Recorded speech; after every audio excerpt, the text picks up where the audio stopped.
تیسری کتاب 73واں زبور۔ خدا کا عدل۔ بے شک خدا اسرائیل پر یعنی پاک دلوں پر مہربان ہے، لیکن میرے پاؤں تو پھسلنے کو تھے، میرے قدم قریباً لغزش کھا چکے تھے، کیونکہ جب میں شریروں کی اقبال مندی دیکھتا تو مغروروں پر حسد کرتا تھا، اس لیے کہ ان کی موت میں جان کنی نہیں، بلکہ ان کی قوت بنی رہتی ہے۔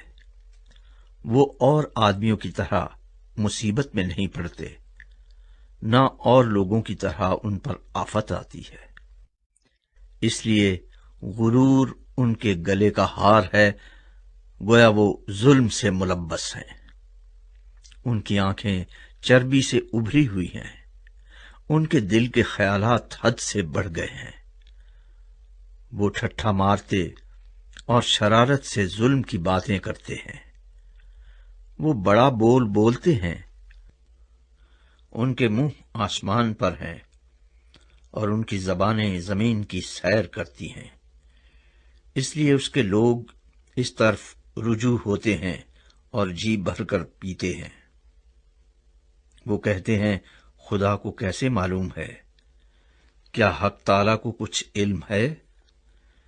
ان شریروں کو دیکھو، یہ سدا چین سے رہتے ہوئے دولت بڑھاتے ہیں۔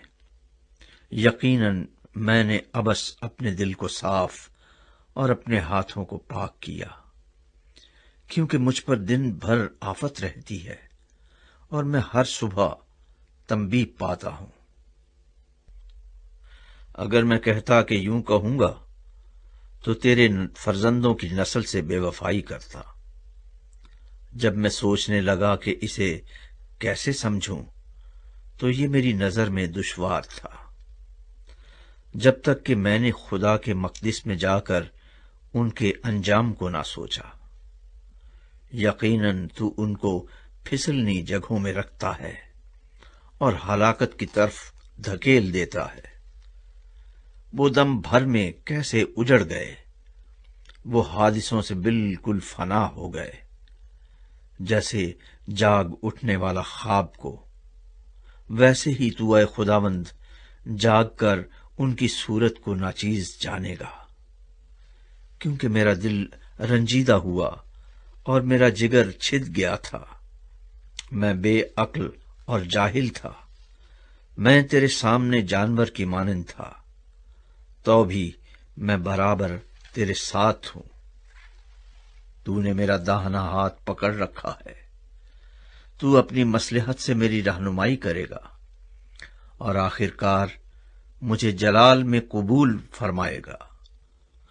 آسمان پر تیرے سوا میرا کون ہے، اور زمین پر تیرے سوا میں کسی کا مشتاق نہیں۔